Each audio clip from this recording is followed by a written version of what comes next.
Bloomberg Audio Studios. Podcasts, radio, news.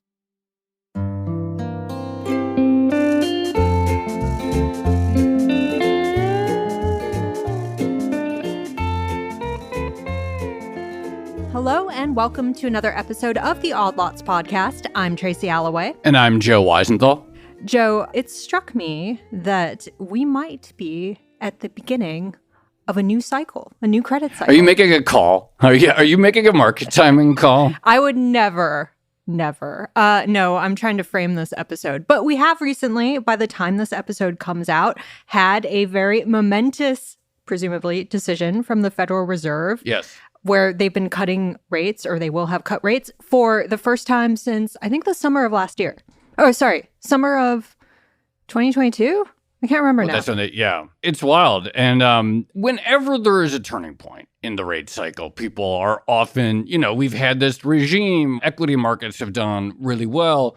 Credit spreads generally have been pretty tight. And so when you're in this sort of new phase of a cycle, then it's a natural time to sort of revisit where things stand, what kind of assumptions have been baked into markets, and of course, like what the risks and opportunities are. Yeah, and I think the previous couple of years have certainly surprised a lot of people who are in credit. People thought when rates went up, there was going to be a spike in defaults, and we haven't really seen that. We've seen an increase, but it hasn't been disastrous. We've seen spreads, as you mentioned, still at kind of multi-year lows, which is very surprising. And so it kind of begs the question of whether or not this dynamic can continue, where pockets of stress might emerge. That's right. And just to note for listeners, we are recording this Monday, September 16th.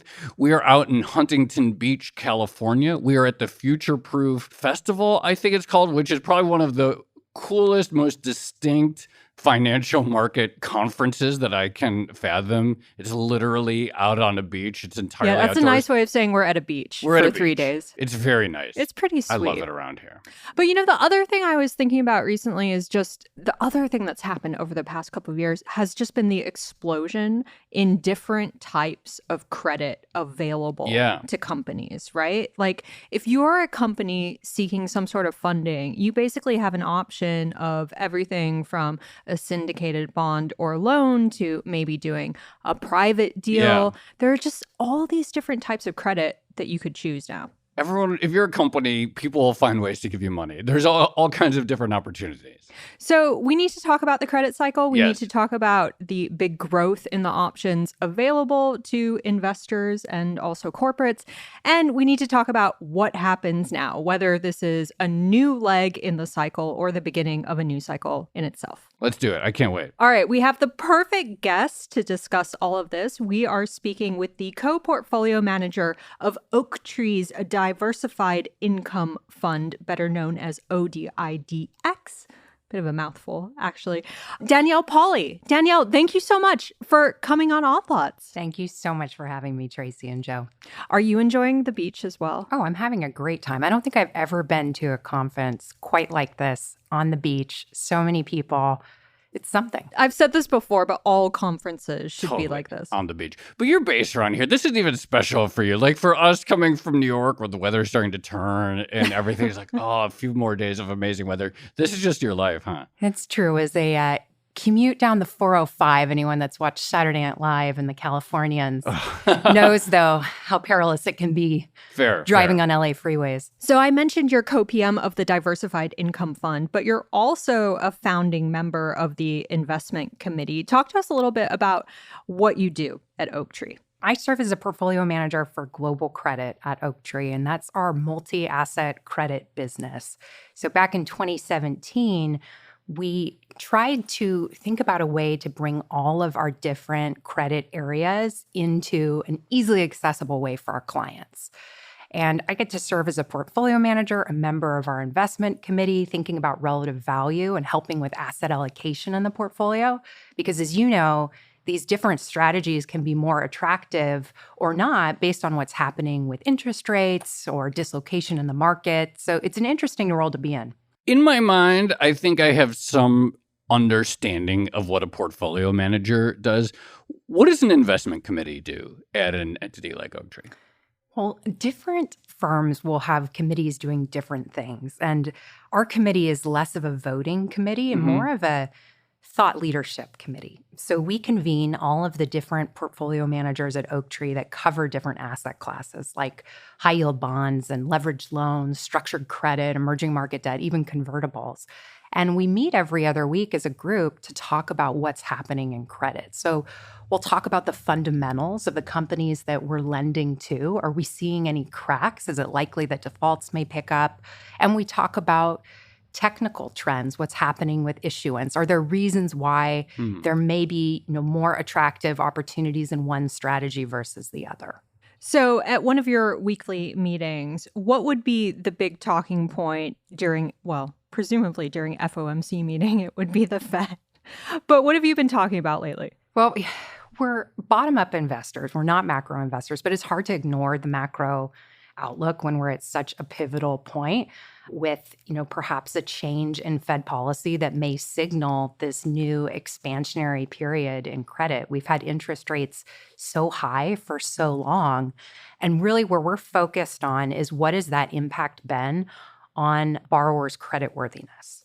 So we really are trying to avoid risk when we're investing in fixed income. We like to say at Oaktree, if you avoid the losers, the winners will take care of themselves. So a lot of our conversation is avoiding bad outcomes and focusing on that lower cohort of borrowers that may be in trouble given these higher rates. I love the idea. Like, this is sort of in my mind when I think of stock investing. It's like you want to pick winners. And when I think of credit investing, you want to avoid losers. I always sort of think of it like cooking a steak, which is just like you want to just nail it every time. And the perfect steak is just avoid the bad ones. Just stay consistent. I don't know. Maybe that's a terrible analogy. I always think of stocks as pizza. Credit is like steak. Stocks as pizza is like you have the most extraordinary pizza in the world. Credit is steak. You just want to not mess it up. Not mess it up. Exactly right. That's how I think of these things in my head. So one of the things that's really surprised me, or I think surprised a lot of people, we had this really aggressive rate hiking cycle and credit spreads have been really narrow. Now, the obvious answer there, although it's a little question begging, I suppose, is like, yeah, well, because we didn't get a recession. A lot of people expected a recession or some sort of major downturn from the rate hikes. We didn't get that. So that's maybe why asset valuations have held up. But is there anything more to it when you look at just how tight spreads generally have remained over this cycle? What's your story that you tell for that? It's a great question. I mean, spreads have been tight. I mean, typically in high yield, we see an average spread range of 300 to 500 basis points. Anything's higher than 500, no borrower really wants to issue debt. Anything lower than 300, no investor wants to buy it. Right. And what I think we've had to have conversations with our investors about is that with yields so high, it's a different environment. You don't need spreads to blow out and then compress to get your total return when you can get a yield of 7% or so. And so I think you're starting to see a shift from being more tactical buyer to a strategic buyer. And I think there's reasons why that spread is lower in light of what you shared, Joe. I mean, the high yield bond market, it's over 50% double B today. It's the highest quality it's been in 10 years. Now, you have to contrast that with the leveraged loan market, where we have seen some degradation in quality. And that is a market where we're focused on, the lower 10 to 15% of borrowers and looking at the upcoming maturity schedule and wondering how some of those are going to get financed. But generally, the market's okay. And so that lower spread feels more justified to us. So you mentioned the rate cuts earlier and described them as potentially an expansionary period in credit. I guess I'm wondering, how much pent-up demand is there in terms of new issuance? Because overall, it feels like people have termed a lot of stuff out. But I guess there is that segment of struggling borrowers who perhaps for them, rate cuts will be really important and make all the difference. It's a really good question. I think when rates come down, there is just more availability of credit. And as you point out, there are those borrowers that have been struggling with higher rates. This will provide some relief to them, especially those that have taken out floating rate debt. And if we look at the maturity wall, I alluded to this a little bit earlier for loans. Over the next year, there's something like 40 billion of maturities coming due. It's all in the lowest rated credits. So it's split B, triple C, and even, for 2026, 2027, it's almost 70%. So it's this cohort of companies that haven't been able to get refinancing. And maybe, lower rates will provide them some relief. There'll be a little bit more availability of capital. Some of them may not be able to be refinanced in traditional ways. They may need more rescue financing or capital solutions. But I do think it'll be positive for credit borrowers. When you look at the types of entities that are struggling, fallen out, or actually impacted by this rate hike cycle, are we talking, is it heavily in real estate? Is that the area that would be most exposed or most feeling the pain of higher rates? Or where do you see these pockets that actually are facing some challenges in the financing environment? No, it's a great point because we do a lot more than just corporate high yield bonds, leveraged loans. Real estate, I think, has been ground zero for some of these challenges. And a lower interest rate environment should create, I think, a little more optimism about what's ahead for real estate valuations and force, I think, some sales and some liquidity in that market. And so we are starting to see some positive outcomes in real estate as people get more comfortable with the rate environment. So I'm always curious about tactical decisions when someone is controlling a very big fund that has a lot of optionality embedded in it in terms of investments. There are tons of different things you could invest in as co-PM of the Diversified Income Fund. I mean, I know it's all relative value, but say in a month like August, when there was a lot of volatility, but despite that, credit spreads were kind of stable. They weren't really blowing out during the big turmoil.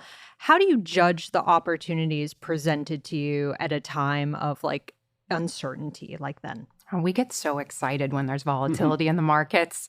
It usually means there's some bargains. But as you point out, I mean, credit spreads really didn't widen much. And I think by the end of that volatile week, it even tightened or at least made back that movement. So there wasn't much for us to do on the corporate credit side. We were starting to get excited about convertible bonds. So it's an area that we invest in. And for those that maybe are less familiar with convertible bonds, I think the easiest way to explain them is it's a way to get the safety of a bond with some form of income, but you also get to participate in some equity upside. We're not converting into equity. We'll sell before that event happens, but it is nice to have some correlation to equity markets at certain times. I don't think we've ever done an episode We haven't on actually, convertible bonds.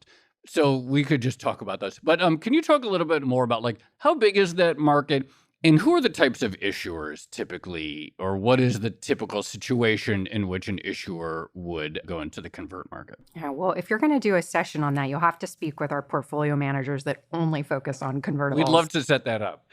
So the convertible market is small, and it tends to be focused more in technology, healthcare, certain sectors, and it has more of a correlation, I'd say, to small cap stocks as compared to the S&P, even though the S&P does have a lot of tech exposure. And so it tends to follow that more. I mean, for us, our approach there is really to find good credit that we can underwrite and then participate in the equity, as I said. So just to clarify, from the issuer perspective, if it's small or if it's tech, and so that implies that they're probably fast growing, the appeal for them is what exactly? There's this pool of capital that they want to borrow, but this sort of sweetener is that the end investor can participate potentially in some of the actual growth of the company. Yeah, that's right. You don't have to give up outright equity. Yeah. And then also you can issue at a much lower rate than prevailing rates in the market. Right. So that can be helpful for a company depending on, where you are in a cycle. But it just ends up being a much smaller, more niche market. And you can't avoid the correlation to equities. And we're credit investors, so we don't want equities to influence too much the performance of our funds.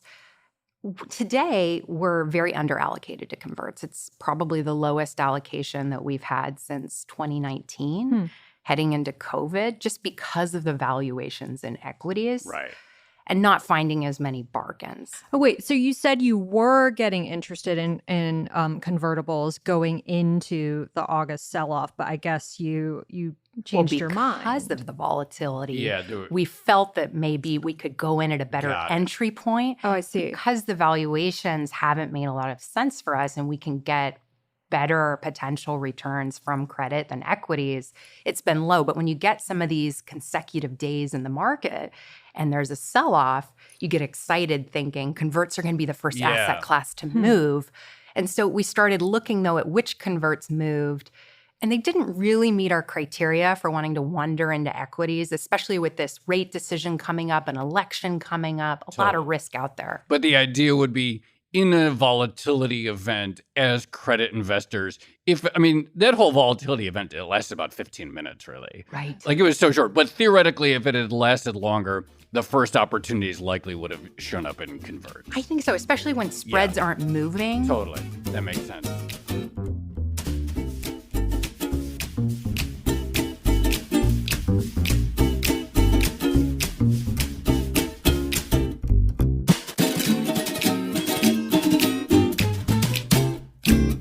Talk a little bit about from a portfolio standpoint. I mean, it makes sense when you say, okay, volatility is exciting. If you're an active manager, volatility presents opportunities.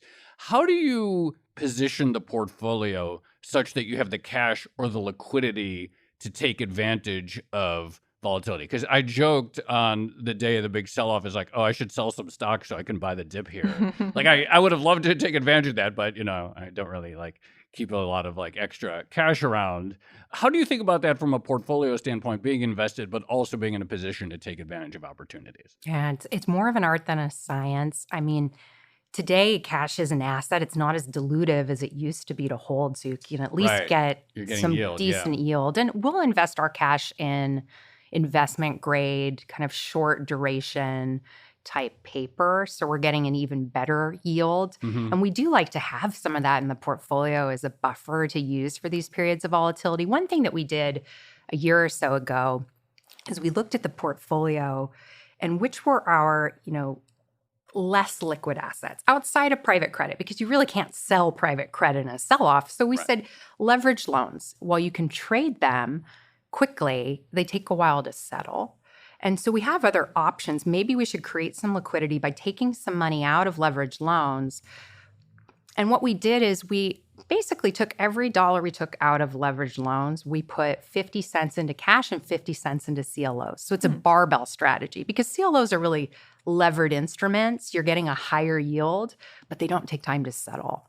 And then the cash, that's available to us. So we created liquidity and we didn't really change the overall yield profile of the fund. You mentioned private credit just then. What has the growth of the private credit market meant for the more syndicated stuff? So, leveraged loans, publicly issued bonds, that sort of thing. I think, Tracy, you said it so eloquently earlier on. Borrowers have more options, right? They have different ways to get financing, whether it's through the syndicated market, working with a private lender. I think for us, it's provided really attractive opportunities to step in when markets have been frozen. So I look back maybe to the end of 2022 when banks were hung with, $40 billion on their balance sheets. And that was an opportunity to step in and dictate terms and say, we'll lend and in scale, but we want covenants, we want protections. Wait, sorry, explain that more. What were the assets that were frozen or weren't moving? What types of assets were those? And then what types of, what was your package or what was your pitch to them? Yeah. So it was banks that had pre-agreed to syndicate loans. Okay. And because interest rates had moved so quickly, those banks were going to take significant losses taking those loans to market. And so those opportunities, they needed private lenders to step in to speak for those deals. And so what we were able to do is we were able to command better terms in the form of pricing, so higher spreads. Got it. And then negotiate covenants that you wouldn't see in the public markets. That's been the big issue in loans. You've had no covenants or protections in the leveraged loan market, whereas with private credit, when we're directly originating loans, especially on the non-sponsor side, we can actually protect ourselves in terms of structure and get covenants in there that are going to protect us. This is one thing I always wondered, but in the private market, when you're an entity like Oaktree, who initiates the conversations? Is it the banks come to you and say, hey, we have a hung loan, we need to get rid of it? Is it the company looking for options? Do you approach potential borrowers? How does that work? It depends, but we do have a sourcing and origination team at Oaktree that speaks for the entirety of our firm. I think it's a competitive advantage for us because they are facing off with companies, with sponsors, with the banks. It's like having a sophisticated capital markets team within an alternative asset manager. And it allows us to have conversations more from the point of, what do you need? What's your problem? What type of financing? And then they will come back to us at Oaktree and say, this is what we need to do. Where does this fit across the firm? Let's create, something that really is tailored to that entity. And so that's kind of how we see a lot of different things. We're also a first call in terms of these types of opportunities, given our roots in distressed debt investing, special situations, and rescue finance. I mean, we've talked a lot on the show now about the growth of private credit. How much has private credit grown within Oaktree? It's grown a lot. When I joined the firm back in 2014, I want to say at that time, just the private credit industry was maybe $500 billion. It's grown to, $1.7 trillion, I think, today. And the unique thing about Oaktree is we've been doing private credit for a long time. Back in 2000, the firm launched a mezzanine kind of middle market fund, and that's grown into direct lending. It's really taken on all sorts of forms. But I think we're still doing the same type of lending that we were historically. It's just now become much more popular and mainstream. So on that note, how competitive is that market at the moment? Because I think back to, you were talking about covenants earlier. One of the driving forces behind the rise of Cov Lite sort of post 2008 was, well, there was so much money chasing yield that it was a race to the bottom. And if one investor wanted protections built into their investment or their loan that the company didn't want, then someone else would step in and basically offer to do it on better terms in the company's perspective. Do you feel that kind of competitive pressure now in the private market? I think we still have some of that today. And we will going forward, just given how much demand there is for private credit. But I do segment the market.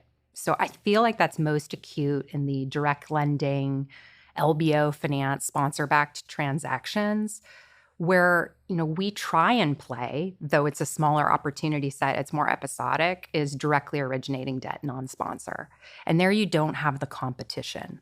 And so you're able to set terms and you're the sole lender or maybe, one of two lenders, and there's just a lot less competition because, when you manage a very large private credit fund, you've got to put a lot of capital to work, and there are just more LBO sponsor-backed opportunities available. So if you are able to be nimble or manage private credit in a multi-asset portfolio like I do, where you don't have to constantly be deploying in private credit, you have other tools in your toolkit, we can be selective and try and overweight those non-sponsor opportunities. So you've been talking about the credit markets from the borrower perspective.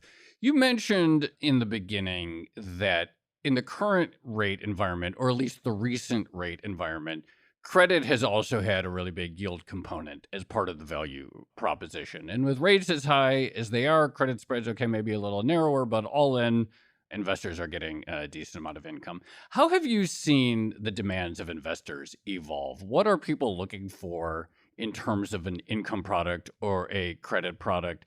And how has that changed over the last few years with the worst inflation in 40 years and the aggressive rate hikes and such? What have you seen on this sort of like the investor end?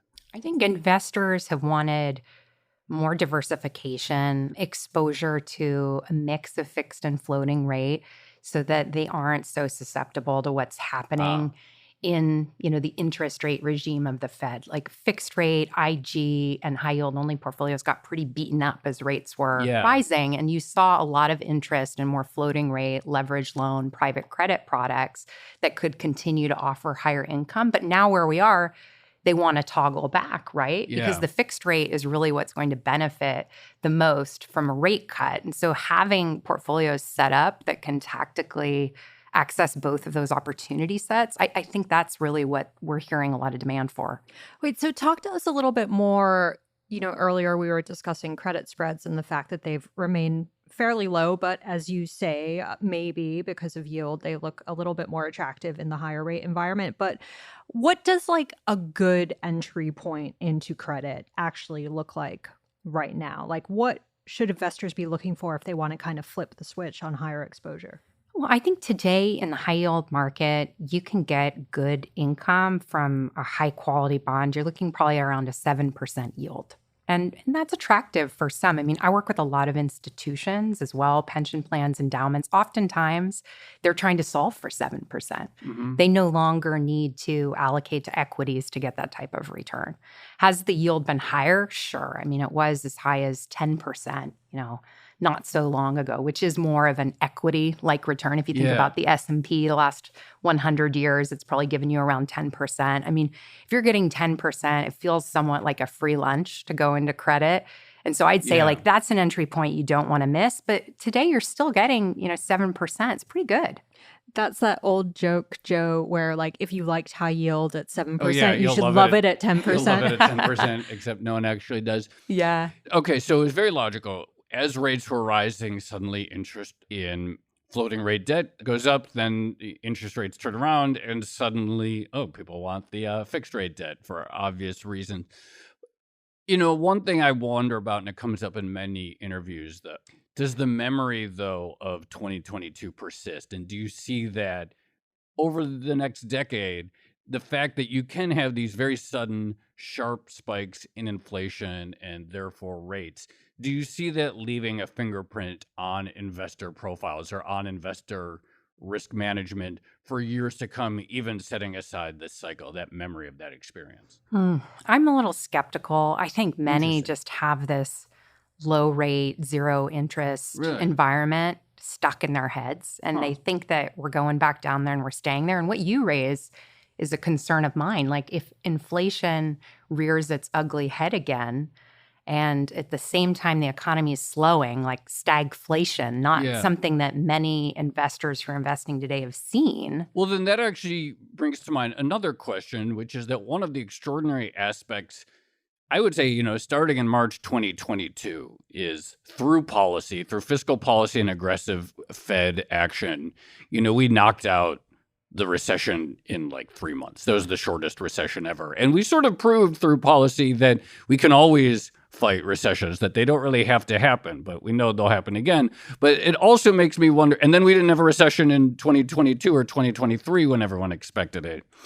And so I'm curious from the other side, like, are people anxious about recession, or is there a view that's settled in that like we don't have to have recessions and they could be kind of a thing of the past? I mean, it feels like the latter in the market, right? The Fed just took this big bazooka and really kind of shot the economy and got things going. And they're also in a pretty good place right now with rates so high to be able to aggressively cut rates if something does happen. So I agree with you. I think a lot of people are thinking, will we ever have recessions again? Now, at Oaktree, yes, we think we will. We're very much a believer of cycles. Mm-hmm. So maybe one, theory that we have is because the recession was so talked about, this upcoming recession, that CFOs got in front of it. And you did see that, right, with the wave of refinancings that occurred. And frankly, COVID, the reopening was pretty good for companies. Like higher inflation has hurt consumers, but it didn't hurt companies who saw their revenues increase. So they're in a better cash position kind of coming into this period too. Wait, talk a little bit more about that. I find that interesting, the idea that because everyone was talking about potential recession, maybe a bunch of corporate treasurers decided to term out their maturities. And that's maybe why we didn't have the big maturity wall disaster that everyone thought we would. Yeah, maybe I'm giving them too much credit, right? Look, I think another thing that happened was COVID, and you could argue that that was a recession, a mini recession, or maybe it's just like It was something. It was something, right? I mean, we did see defaults spike, and what's happened there is some of the worst companies kind of fell out of the index, and that's where you get that better quality, right, that I was alluding to. And so maybe you just had this kind of cleaning event that happened, and because the market is of higher quality, market participants see that, and so they're not as concerned about having as big of a issue going forward.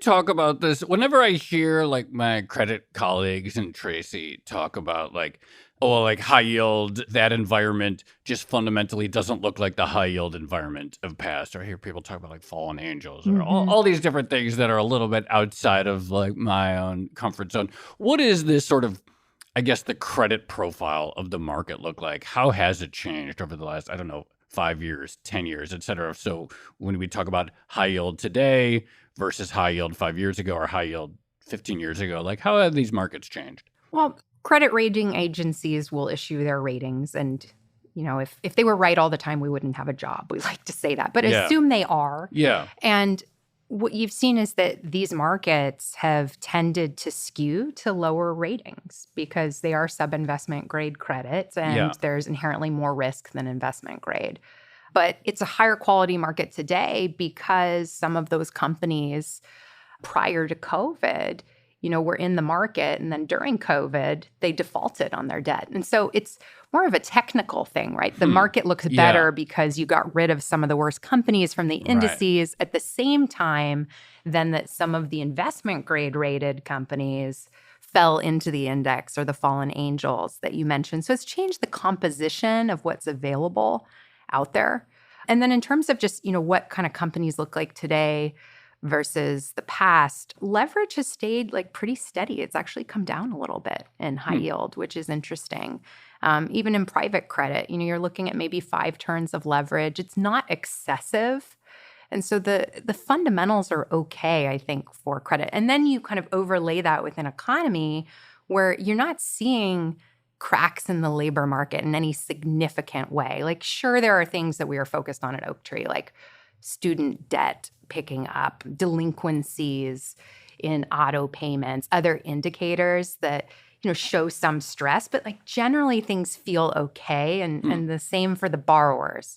It is true, Joe. I don't know if you remember, but there was a moment pre-COVID and sort of post-COVID where everyone was worried about the triple B bubble in bonds. Yeah. Do you remember that? Yeah, so kind it was of. the idea that so triple B is the lowest rung of investment grade, and it was like the fastest growing cohort of the IG market. And so everyone was like, oh God, the quality of the overall corporate bond market is deteriorating. Everything's triple B now, blah, blah, blah, blah, blah. And it's going to burst one day.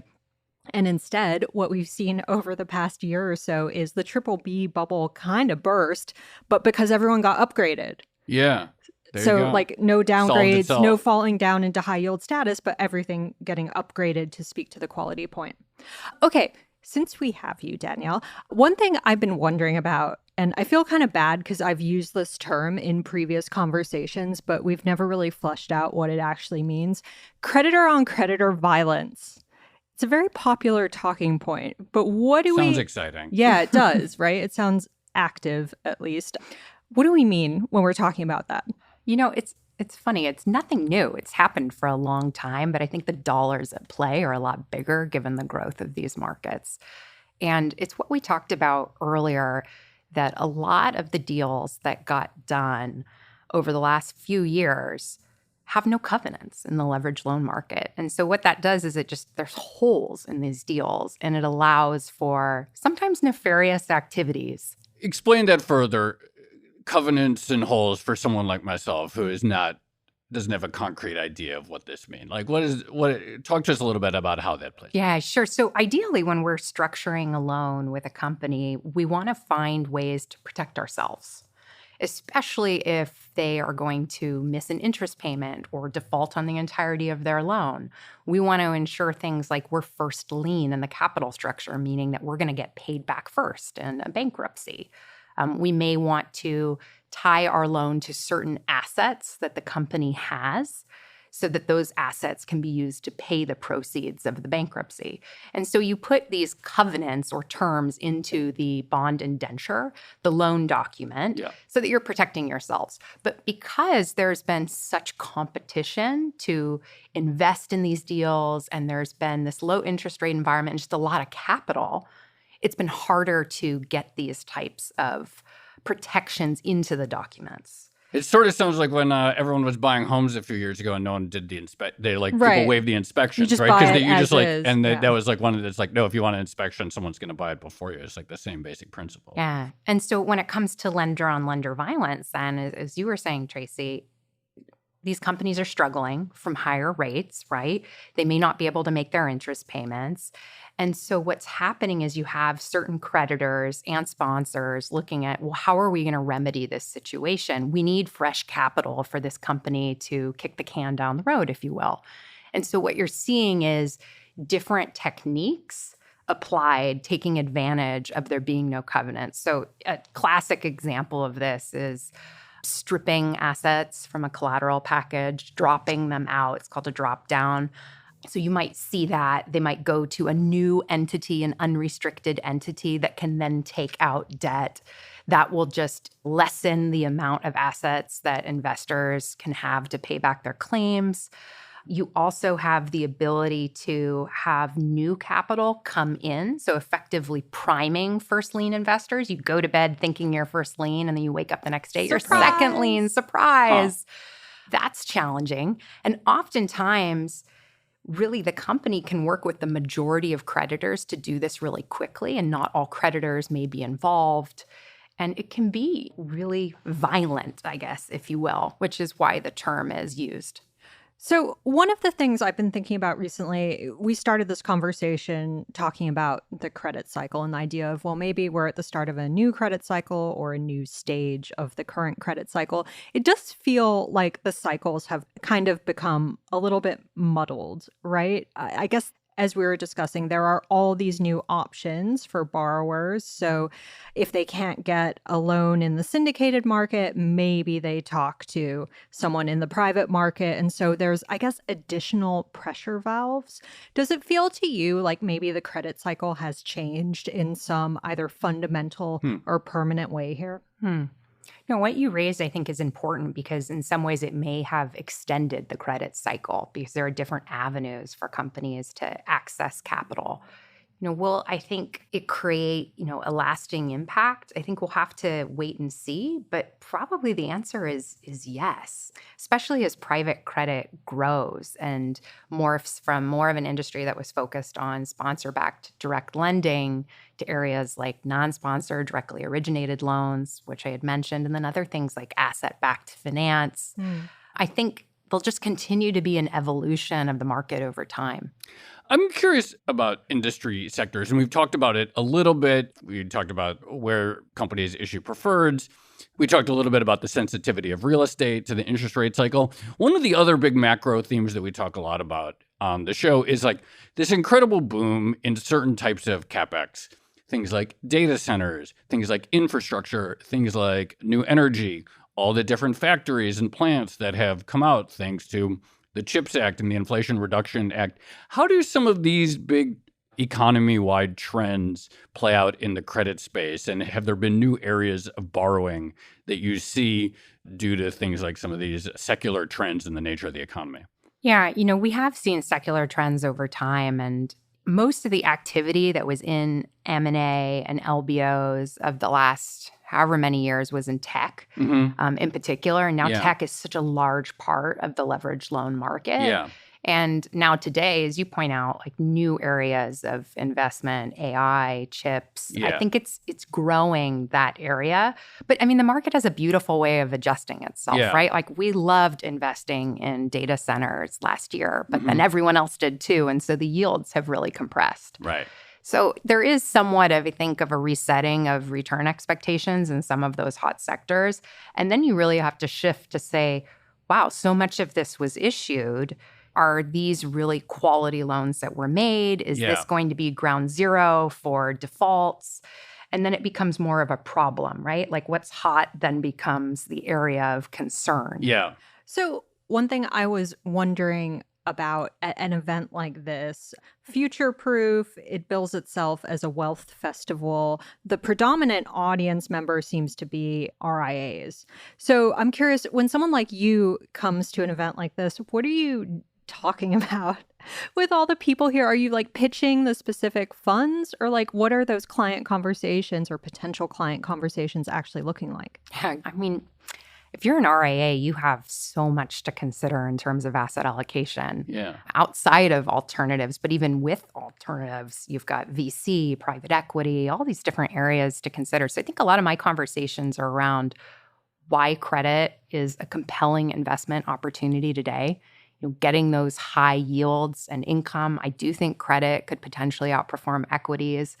And, you know, having them think about it as a steady allocation in their portfolios of their clients so that their clients can do other things. I mean, why not have fixed income credit be that steady core allocation that hopefully, you know, they can then use to fund other areas. So a lot of my conversations are educational.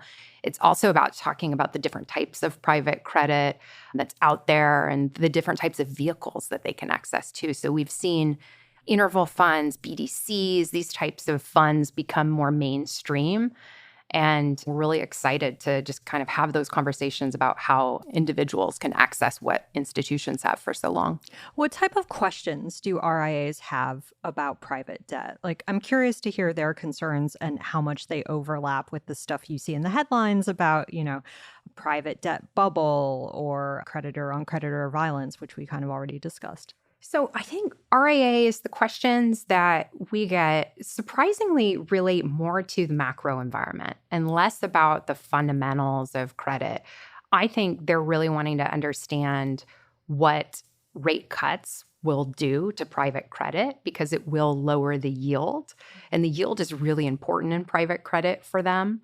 And so we've had some conversations around that. I think less so the conversation has been focused on the quality of private credit and whether, you know, a type of bubble is brewing at this point, though maybe the focus should kind of turn there at some point soon. I do think that active management in the space is so important, and you are starting to see some products, you know, now being recently announced, like ETFs that may be passive. And I think we have to figure out, like, what is that going to mean? What does that look like? Those are questions that RIAs should be asking. All right, Danielle Poli, thank you so much for joining us. That was really fun. That was fantastic. Thank you so much. Thank you so much.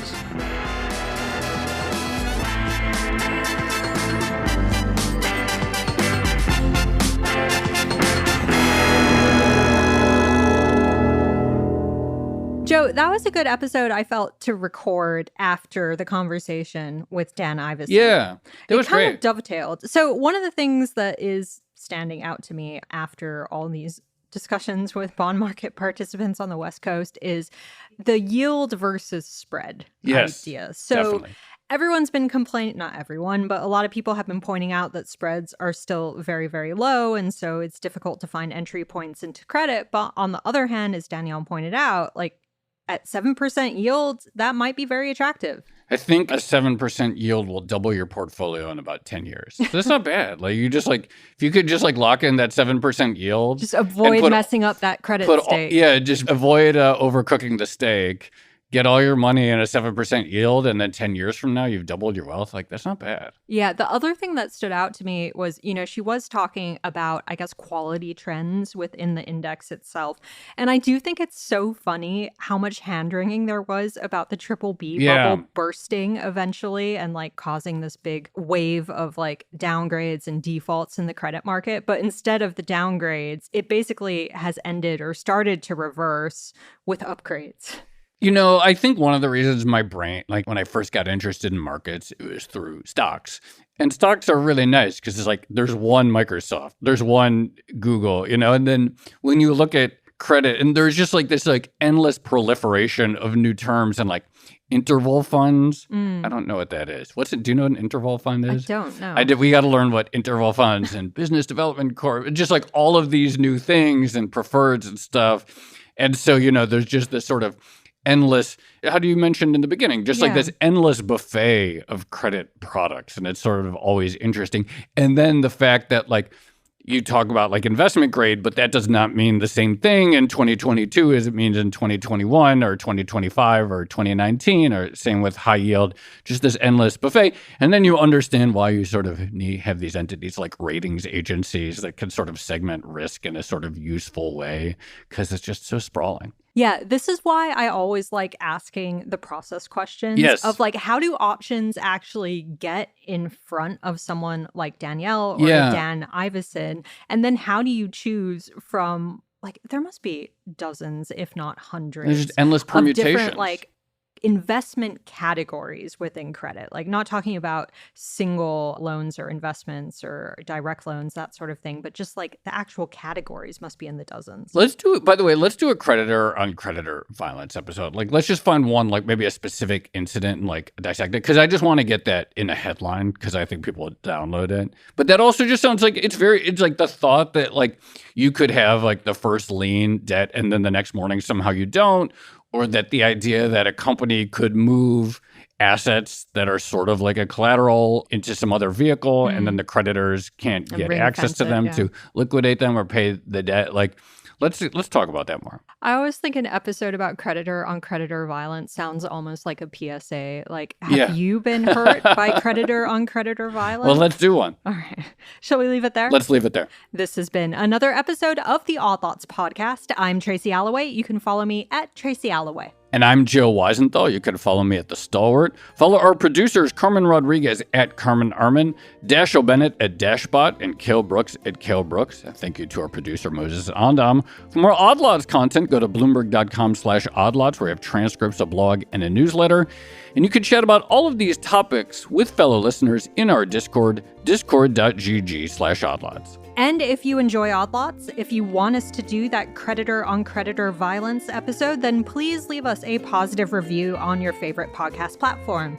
And remember, if you are a Bloomberg subscriber, you can listen to all of our episodes absolutely ad-free. All you need to do is find the Bloomberg channel on Apple Podcasts and follow the instructions there. Thanks for listening.